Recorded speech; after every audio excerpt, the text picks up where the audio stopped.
So y'all, I told you I'm trying to come on more frequently on TikTok and just utilize my platform a little bit more. Let me know if you guys can hear me. I do have a fan. So I'll be hot. I just painted my daughter my nails, so I got that on it. Ignore that. But yeah, I do have, just things, just thoughts, concepts, or plans that I want to talk about today, like we did last week. Mostly Zelensky. I think that's like the elephant in the room of it all. And if you guys don't know, my name is Nico Nicole. This is Pretty Politico. I do weekly lives and highlights on my YouTube page discussing everything pop politics. So if you guys are interested in that, please stay tuned. On these weekly TikTok lives, on the other hand, I'm just coming up here to shoot the breeze with you guys. So that's all this is about. Me coming in, discussing my general opinions on all the mess that's going on in the world. So I do have a weekly live that I do on YouTube that is like an extended version of what this is. This is just kind of like a quick check-in with you guys about all the crazy political things that are going on. So I do pop politics. So if you're interested in that, go to my YouTube page and watch my full live. I just did one just not too long ago, like 2-3 days ago. So you guys, and it's talking about all the Zelensky stuff, which we're going to talk a little bit about today. Because what I try to do is, I used to say I'm bipartisan, but I think I'm a little bit more biased now. And I'm an independent voter, by the way. But I think more than anything, I just like to watch all of it. I like all this shit. I watch Russian news. I watch Australian news. I watch British news. And so I feel like, and then I have a degree in political science. So I feel like with all those little tidbits, I can kind of come in and just like give you a digestible understanding of what's going on. For example, the Zelensky thing. I went and I researched the history of Ukraine. And they have a really interesting history. They've always been a really rich, soiled land. And they've been used for that soil. Similar to the places that they're attacking are all the same. They're beachfront properties. It's all about money. Let me keep it. So, Biden, yes. Trump, Putin, they all have the same idea. Biden was trying to just have money there just in case we ever need to go to war, right? Because what they don't tell you is Ukraine is really smart. They were able to build 5 nuclear weapons before. And when they did a deal with the Soviet Union and had to get back into, because the USSR came and dominated them again, they've been in like a part of Russia. So I think of it like, somebody compared it to how our relationship with Cuba. I think I want to compare it to our relationship with Texas. You know how Texas is always saying that, hell no, we won't go. They want to divest from America. And even in like the Civil War, they were like really gung-ho on being their own entity. Mexico want to do its own thing. Mexico and New Orleans, they're very special in the concepts of like American culture. They don't want to be here. They can have their own nuclear power. I mean, their own war tools. They have their own culture. They really don't feel like they're Americans like that. So if anybody was to go to war with America on American territory, like another civil war, it would probably be Texas. They have their own Wall Street. So you know that, right? Like they have their own New York stock, like the New York Stock Exchange. They have the I think it's Dallas, Texas Stock Exchange. They have their own stuff. So imagine one day Texas just said, hell no, I'm tired of y'all, and decided to divest away from the American, structure. And then America's like, no, we need you. You guys are close to the borders. You guys could defend us in a war. You guys are strong. You guys are economically strong. Because remember, a lot of the companies that were in California, which is why California is cash broke right now, they moved to Texas because Texas has this tax-free thing. So just keep that in mind. So imagine if Texas decided and woke up one day, we out of here. Texas has a lot of oil. Texas has a lot of manpower. So that's what's happening with Ukraine. Ukraine essentially is like Texas. But Texas, it's always been a part of the U.S. essentially, but it wants to do its own thing. And Russia is essentially saying, hell no, y'all can't go. Because we have roots to you guys. You are ours. Just like how we see it. When you think of America, you think, and that's why the Beyonce thing, claiming Texas is such a big thing. A black woman claiming Texas, oh no, Texas is American. Texas is ours. That's All of that plays into it. And Ukraine is the same way. It's like Ukraine is ours. We used to, so the rich, when it was an oligarchy, that's why Bernie talking about that is so important. They used to vacation in Kyiv, which is a part of Ukraine. That was like their spot. You know what I'm saying? Just like how people would vacation in Houston and things like that. Like that's their place to go. And they don't want to see it taken away from them. Or like even Florida. Imagine how many vacations we take in Florida. Imagine Florida just woke up and said, we out of here. No, we need y'all, Florida. Y'all are ours. That's kind of how they see the Ukraine. It used to be all of it was Russia. It was like the Rus, R-U-S, which basically mean boatsmen. So those men back in the day were really, really good with boats back in the 1800s and things, or even before that, like 1490, all that right around there, the beginning. So back then, each of them were going to different places. They were doing trade because they had the best boats in the world. And y'all know, Russia gets deep. Russia was black, y'all, but Russia got a black Jesus. So they know a lot of the real history of the whole world because they were the first people with boats like that, like to really, really be true explorers. Y'all gotta read into Russia and not just like get caught up in like the movies. I'm an 80s kid myself, so I used to watch Karate Kid. I used to watch Rocky and all that stuff. So all of those movies where they made Russia the bad guy, yeah. And they made him like this big Czechoslovakian looking blonde hair guy. Yeah, that's not the truth. Go look up Russian history. It's deeper than I ever thought it was. It's crazy because they were like, I wouldn't say the first man, but they were like the first kind of like, they were black first, and then they were like Mongols, and then they just kept getting conquered again and again because it was such a big territory and land that was positioned them to be able to fight. And they've been fighting. You think America's been in wars? We've been in a few wars. And when we show up, we show out. But Russia, you know that song, I'm going to show you how to do this, son? That's what Russia, I'm going to show you how to do this, son. Russia has been in war since war was war was war. They do this. And not only with outside sources. They've been in war with themselves. Like, anybody can get it with Russia. That's why they're so dangerous. Because they are takeover mentality. You know how you let a person in your house and then they don't want to move out? Takeover mentality. That's what Zelensky is saying. He said, you don't know Russians. Russians don't do fair. Russians starved Ukraine. Do you hear me? Russians starved Ukraine when they were their own people. So let me go back to the beginning. Ukraine is a very soil-rich, mineral-rich place. A lot of the sunflower oil, if you got sunflower oil in your house right now, that's probably from Ukraine. You got some good-ass corn, and you're like, oh, this is the best corn I ever had. It's probably from Ukraine. Ukraine has begun to outsell corn in the U.S. and outsell corn in all of the EU, and also outsell corn in I believe like South America as well, which are pretty much a lot of the corn contributors, and they dusted in the U.S. in the corn distribution. So we used to have corn as well, but they dusted us all out. So it's kind of like, okay, you can't beat them, join them. If they have the cheapest corn because they were able to make these good crops quickly, then they're going to win in the battle of the corn war. So they put a target on their backs because within like the early 2000s to like 2009, they were killing the game with corn and sunflower oil, like making too much money. So much money that, and Russia's poor, not poor, but Russia conquers things. So Russia conquers whatever's around it. It takes its money, and that's how it has as well. So there is an oligarchy. So they have really rich. That's why I can't call it poor. But they have really poor. And they don't care that you poor. It's kind of like, you poor, figure it out.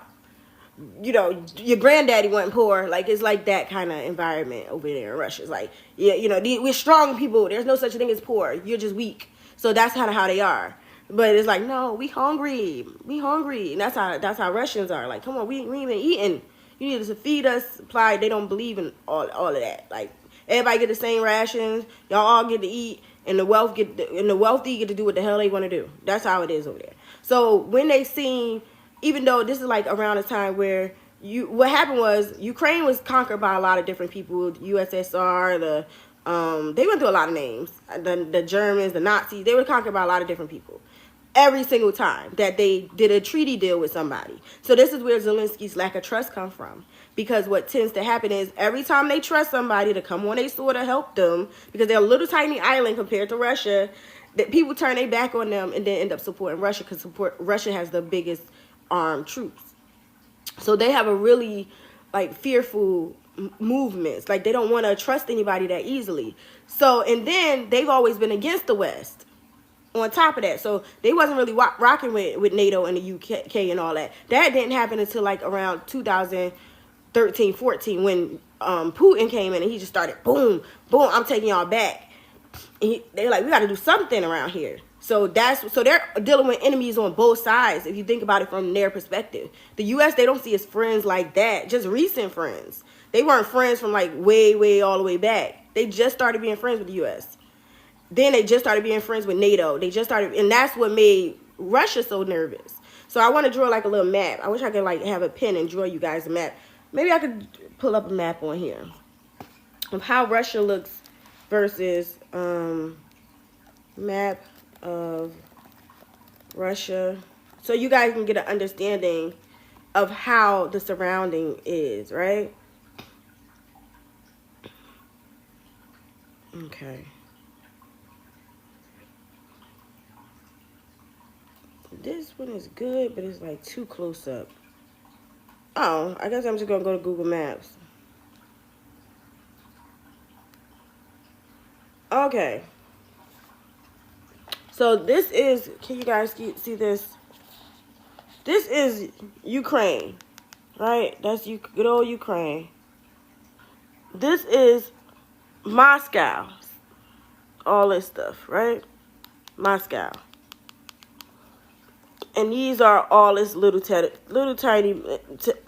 territories. A lot of territory. You see that? They've conquered all them people. So Ukraine, compared to the other people, this is their main state, Kyiv, right here. This is like where they go fishing. There's a beautiful beach, islands, all that stuff. And this is the Black Sea. Okay, this is the Black Sea. This is a very important piece of land. And this is Ukraine. This is Moscow. So if you are Russia, you all the way up here, your biggest ally of the Russian territory would be Ukraine. Because if you get attacked by anything, you are going to need this piece of land. Because it's kind of hidden. It's not out in the open. This one is too small of a body of water. This is the whole Black Sea. So if they surround all of this in a war, they can take out all of these people. That's Turkey, that's Iraq, that's Iran, that's Afghanistan, and they want to conquer all of that, Kazakhstan and all that, right? And then once they get through that, that's when you get to the UK and Britain and all that stuff. So you conquer this. This is why this is so war-torn and it's deserted, right? Saudi Arabia, Africa, India, China. See, you see what I'm saying? Like, they can conquer all this really easy if you get through this territory. If you get through this territory, Russia can conquer everything around it. So that's why this piece of land is very important. This piece of land. And that is what they're warring over. The whole world is warring over this piece of land. Not just America. And what they used, this is why they call them the boatsmen. So they used to have boats surrounding this whole area. So that if you came in from China, boom, your ass is grass. You came in from Turkey and Africa and Britain, your ass is grass. You come in from over here, from, where's over here? Italy, France, all that stuff, all of NATO, your ass is grass. They got you from up, they got you. As long as they have Ukraine, they got you. Because you're not coming into Moscow. This is the most important piece of land for them. Ukraine is disposable for them. And Ukraine, in their mind, is Texas. Ukraine is already theirs. Ukraine is Texas. Texas ain't leaving us. over there, dead bodies is Texas leaving them. It provides corn. It provides sunflower oil. It provides apples and things like that. The best in the world. So they're shipping this out too and making money. So why would they lose their biggest money maker because some comedian guy wants to play games? And that's what happened in 2014, around 2014, I want to say like between 2009 and 2014, there began a deal between NATO and Ukraine, which sent fear through to Putin, to Russia in general, Moscow. And they said, okay, why are you aligning with our adversaries? Because just like we have allies and adversaries, so do they. So they felt like Ukraine betrayed them. They're like, why would you go with them? And so in their mind, they're like, you got to go. We got to rein you back in. You got to come home. Because you over there, we gave you a little bit of freedom. Because during like the transition, again, they were getting conquered over the years. During the transition of one of the conquerors, they said, well, you know, y'all can do what y'all want, Ukraine. Y'all, you Kyiv, you making money on your own. You have your independence. We ain't going to bother you. We're not going to tell you come back over to us. Because before, they ran back to Russia. When they first did a deal with some of the Poland. They did a deal with Poland back in like the 1600s.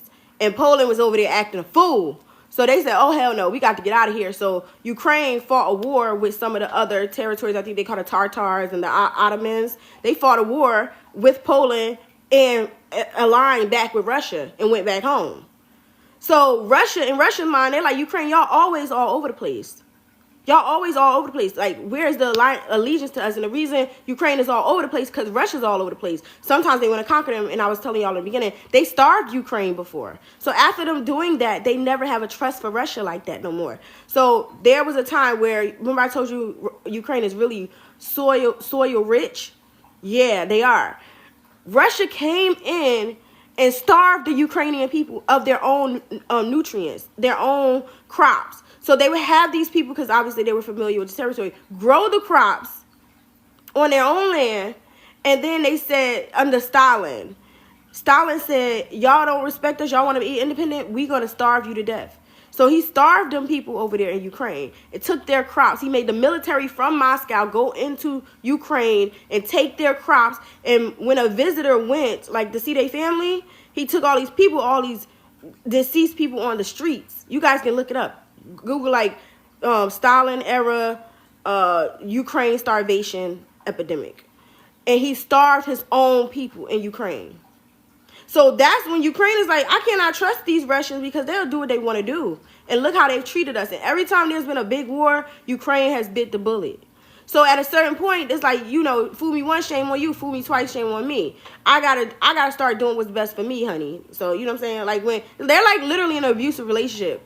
And now it's like they went from the pot to the kettle. You know what I'm saying? So they went from having one abusive lover to another abusive lover in Donald Trump. So they're thinking like they had a good time. They were love bombed for a couple of years with Obama, love bombed for a couple of years with Biden, love bombed for a couple of years with Trump even. And now, because Trump was the one, he said, I gave you javels and they gave you sheets. That's like when your abusive boyfriend, he say, I gave you a house and that nigga bought you flowers. Same thing. But sometimes I'd rather the nigga that gave me the flowers than gave me the house, because the nigga who gave me the house is beating my ass. That's what's happening here. And you want me to kiss your butt because you gave me a house, but you over here beating my butt? That's basically what's happening. So Russia's beating their butts. They can't go back to their old man. They can't go back to their new man. So where can you go? If you can't go to Bella Noche's, where can you go? So they're going to UK, who's like the friend that you keep on the phone and be like, baby, you know, you shouldn't be dealing with him. He ain't treating you right. Come on home. I got you back. But you know, he a little bit messed up in the head too. And he broke. Brokies. So that's what's happening with the UK. The UK is like, baby, come on home. NATO is like, come on home. We got you. We got your bag. You know, you can stay here a couple of days. But guess what's going to happen? After they run out of money, they're going to be like, brokies, you might need to go back to your man because you're a little too expensive, honey. That's what's happening. So Ukraine is between a rock and a hard place. They got the abusive lover, the sugar daddy with all the money, right? That's the U.S. They got the abusive ex who ain't got a little bit of cash, take care of you when he want to take care of you, but do be abusing you. That's Russia. And then he got the potential of the friend with the UK, the NATO, and all and that whole the UAE, all that. Oh, not UAE, the European Union, and all that. And they are friends. They say the right things. They do all the right things, but they ain't got no money. So who do you run to? Who do I run to? To share with laughter. Who can I run to when I need love? Who would you run to? So now he's just confiding in the friend. And the friend is like, all right, well, listen, we ain't got it like that to hold you here. And you need to keep your family together in Ukraine. So let's help you get back with your ex. And maybe if we have a talk with him, he won't be beating on you no more. Yeah. And Trump is at the point where he's like, I never beat on them. They just want to spend up all my money and I'm not tolerating it. So I gotta get them out of my house. So that's what Trump is. He's basically saying, I will support you if you give up that good. You give up the cookie, which is their minerals. I'm trying to just break this down in layman terms. He's like, I'm not, you know how men, they be like, I'm not gonna take you on a date unless you give me something. That's what Trump is saying. You gotta give me the good. Give me the cookies. And then we can talk. Because I'm not going to keep coming back to you. You telling all your friends I'm abusing you. You're saying I'm mean. But you know I love you, girl. And I got your back. And the reason I got your back is because you next to the Black Sea. You got all the minerals. You the best I ever had. You like the best girl. You Beyonce. You in the best situation in terms of war. And you know your ally. And you know our adversaries, Russia. You know him more than anybody else. So you can give me all the tea on your ex-man, Russia. So you the best. Best I ever had. The best I ever had. But at the end of the day, Ukraine is like, no, I cannot keep giving you my cookies because I don't feel the love. Because you're not giving me stability. Y'all know how the girls say stability. We love that word. And that's what Ukraine is saying. It's like, you volatile. You sweet one day. You buy me a house one day. And yeah, Russia just giving me flowers sometimes so often and beating my behind and very cruel. But I know them. I know that situation. They from my culture, right? You ain't from my culture, and you sitting here doing what you want to do, and now you saying that you'll come take the cookies, take my resources, but you won't give me stability. AKA, you will not give me security clearance. So what he means by security clearance is this. Trump wants to go into Ukraine and take the resources, the minerals. He wants to take the corn, the apples, whatever they sell, the sunflower oil, and dig, drill, baby, drill. You know how Trump is. But he feels like that's enough to stop Putin from coming in. If you know Americans over here working, you're not going to bother him. But Ukraine is saying, no, we've been here before. We've had American people over here doing work. We had American facilities, federal buildings, and they came and bombed their asses too. And Trump mind's like, yeah, they bombed them, your weak ass exes, but they ain't gonna bomb me because I'm Suge Knight. I'm that dude. Like they're not gonna touch me. They might have touched Pop, they might have touched Biggie, but they ain't gonna touch Suge. That's what's happening. And so he like, I'm Big Meech, Larry Hoover. Like y'all ain't gonna touch me. Do you know who I am? That's how Trump is. He's like, are you kidding me? Are you kidding me? I'm Big G. I'm Big DT. That's how Trump feels. He's like, they're not going to touch me, bro. Because I am that guy. I'm him. And he's like, they might have played that with them other guys you was dating, but they're not going to do that to me. And that's how Trump feels. And Ukraine is like the girl, like, it sounds good. But you don't know my baby daddy. You don't know Russia. You don't know him. And then his little best friend, it's always the best friend, JD, saying, yeah, this my guy is that guy. You don't know. But he's like, yeah, but have your guy ever met my ex? My crazy ex who be bombing us, who be beating on me, doing stuff to me? Huh? Do he know him for real? Have he heard about him? Have you heard about Dr. Dre? I don't know. Have you heard about Diddy? Rush over there being Diddy. Have you heard about Diddy?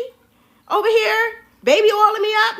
No, he have not. He don't know how ruthless and evil this man can be. And you think you friends with him, Dre, or whoever I mentioned before, or Suge. You think you friends with him, but no, he will take you down. He will take you down because he has so much connections in the industry. That's what Russia is to Ukraine. Diddy, before obviously got locked up and they try to lock him up. He's like, he has so much power that you don't even know what you're really dealing with. And JD Vance is like, nah, but my boy, my friend is my friend is my friend. He's that guy. He cannot be touched. He can't be touched. And you need to show my friend some respect. Look, he's not taking care of you. He got you a house. He got you a car. He got you nice shoes. He got you looking out. He sugar babied you up. Put some respect on his name. And he's like, I can't put no respect on his name until he show me stability. Until he give me the guaranteed security that he's going to put military troops on the ground. That's what Ukraine is asking. He's like, it's cool to say y'all with me or whatever. But put some action behind your words, Trump. If you send me over some military guarantee outside of saying, oh, my people is here and they working, so Putin know not to come over here because you're that guy, fine. But put your money where your mouth is. Send your people over. Do what you got to do. And then I'll get a cookie set. It's very simple. It's very simple math. So we got to see what happens. As of today, they did that photo op in the UK, which I said was the UK is the little dusty boy who always there. Always, you can call him you can call him anytime. And he be like, and he always going to tell you how your man ain't, we all, every girl got that guy. That you can call anytime, any day, any hour. And he's just going to fill your head up with, you too beautiful to be dealing with this. That's the UK. But they brokies. And they can't really do nothing for you. They want to do, if they had the money, they would give you the world. UK would give Ukraine the world because it's dire for them. Y'all seen the map earlier. It's China, it's Turkey, it's India. And then basically right off the coast of that is the UK. And they're tiny. They're not that big. I mean, they're not tiny, but they're not that big in compared to Russia. So Ukraine is kind of like the sacrificial lamb for all of us. We all need Ukraine because Russia is about that life. Russia don't just want to take over Russia. Russia wants to take over the world. Like Pinky and the Brain. What are we going to do today, Brain? We're going to take over the world. That's Russia. They don't care. They've been trying to, they had the USSR, which was humongous. Like they had taken over so much territory that literally people had to fight back and come together. That's where NATO came from. Like they had to fight. What y'all think NATO is just on like, it did turn into that actually because we forgot about Russia. So it turned into like just a charity thing, which is why Trump is going against the USAID because like this is not focus. Y'all up here spending money on building hospitals in Africa. I don't give a damn about that. He's like, y'all forgot, y'all lost the plot. The plot is the money, honey. That's the plot. Thank you for the follow. I appreciate that. So he's like, you got to keep the main thing the main thing. Like, we still need resources. We still need to keep that territory within NATO, which he don't even like NATO like that because he feels like that's too much. We can trade on each other at any moment because we've shown that we've done that before. So let's just keep our word to each other and not make it so obvious and have these big old meetings about what we doing and putting on a platform like or the UN. He don't like all of that. He likes under the table quiet meetings. He's like, we're gonna do this. Let's do it on the low. Why we telling the whole world and Russia what we doing via this NATO thing? Why we got? But he better keep NATO. Let me tell you why. So I don't agree with Trump with trying to dismantle NATO because you need to know that there's power in unity, and Russia's kind of doing their own low key NATO, and they call it BRICS. BRICS is Britain, Russia, India, China, and South Africa. Hence Elon Musk, and I don't trust his behind. Because your people in that S is South Africa. And I don't care what he says. He loves South Africa. Because the first thing he did when he got in Trump's office was to convince Trump to make those South Africans refugee. But they are in BRICS. Well, the BRICS didn't really go through. But Russia and Putin is trying to create BRICS, which is essentially NATO. It's the same thing, Chicken Wing. But he wants to do it with people he think he convinced to go against the USA. So if you have that in mind, if I was the US, I would not be bashing NATO. because Britain do what they want to do. Britain as a whole, they will go over to whoever they feel like is going to protect them, and that's what you see with the UK. UK is like, or with the the UK. I think it's only the UK Prime Minister. Oh no, they had everybody. They had the UK. I forgot about that. They had Canada. They had all of those NATO people. They were over there saying, we might go to Russia if y'all keep playing. We might go to China. They don't care who the superpower is. Who got the, baby, I got your money. Don't you worry. Say hey. As long as somebody promises that they're not going to affect them. So they can't trust China because China do what they want to do. They can't trust Russia because Russia do what they want to do. And they always feel like they can trust the superpower of the USA. But with Trump in office, Trump do what he wants to do. He is not diplomatic. That's where the fear comes in. Because they're like, oh, hell no. We in a situation where all three of these multi-conglomerates, because, you know, it's U.S., I don't know if it's still like this, but in my mind it is. I got to look it up. But it used to be U.S. number 1, China number 2, Russia number 3, right? The big conglomerates of superpowers. I know China was number 2 last year because I did a whole video about it on another page that I took off the video. But I might have put it on here, actually. But neither here nor there. So, in that video, I talked about how China was a superpower and how China was the number 2 superpower in the world, and how eventually, in my personal opinion, I feel like they're very close to becoming the number 1 superpower in the world, like, yesterday. Like, I said this 2 years ago. So, I think, like, within another 3 to 5 years, because they conquered Africa right now. They have a big allies in Russia right now. They're basically on the trajectory to be the number 1 superpower in the world. So if you're thinking like from a UK perspective, and then you have this inconsistency with the US, it kind of makes you say, okay, who can I trust in these big three? In the big three, I gotta trust somebody. And in their minds, the person that they're gonna trust might just be China, because China, American people seem to love them. Their own people seem to love them. And if you're gonna pick a devil, you know who you gonna go with, Putin or China. That's the extent. Russia or China. That's really what they feel like that right now if Trump continues to act crazy. And Trump feels like this. You ain't got nowhere to go. King Kong ain't got nothing on me. He's like, I'm kind. I'm straight up. I'll keep my word. And it is what it is. You either take it or you fucking leave it. So we'll see what happens. I'm gonna come on another day, but I gotta get out of here. But I just wanted to come here for a quick little, you know, a little ting ting ting, a little. So I hope you guys enjoyed this. Thank you for my likes, thank you for the follows, and I appreciate y'all. See you guys next week. No. I have my lives on my YouTube. Follow me on YouTube for my live. We're gonna do a full hash. It's way more like it's not unleashed like this. It's a little more corporate-y, I feel like, because I try to just tell you guys the facts, tell you guys the news, tell it straight. So I don't put a lot of my personality in it, like in this way. It got personality, but not in this way. But if you guys just want to recap or what my opinions of the Zelensky thing was, just straight, with not all the like bells and whistles, then go watch my YouTube page. I just did a daily recap. I believe it was either Thursday or Friday or Saturday. I don't remember. It's up. Just know it's up. It's on my YouTube page. So go watch it. Go subscribe. We're almost at 1,000 subscribers on my YouTube page. I'm so proud of myself because we were at 12. We were like stuck at 12 subscribers for like a good 3 months. And then one day I woke up, it just started boom and boom and boom and boom. And now we are at, like, I checked last night, I was like 912 subbies. And I created this page on a whim. I saw what was happening with politics and policy, and I was like, I was so nervous to always talk about politics on you know, your mom say don't talk about religion or politics in public.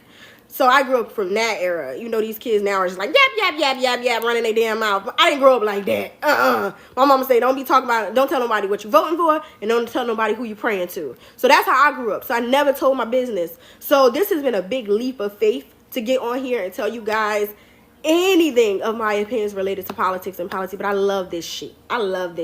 So I'm happy that I like the Kamala thing and Trump thing and that going head to head, and like how that all kind of came to be. It prompted me to come on here and just say my piece and tell you guys what it is and what it ain't, in my opinion. And literally just like I just popped on. I didn't even think about it, and I've been running, you know, boots to the ground ever since on this social media world, and it has taken me by storm. I got 1,000 followers on here, which is crazy to me, and then I got like 1,000 followers, almost to 1,000 on YouTube, and it's just literally from me hopping on a whim. So I thank you guys so much for supporting me. Thank you for letting me run my mouth. I really truly appreciate it. I'll see you guys on Thursday on my YouTube page, and I'll see you guys next week on here. I'm just gonna hop in sometime, I'm not sure. Just turn on your notification bells or follow me so that you can come back to my page, because you know how TikTok do. You'll see me once and you never see me again. So thank you so much. I'll see you guys next time. Bye. Follow me on my YouTube for more consistency. Bye guys.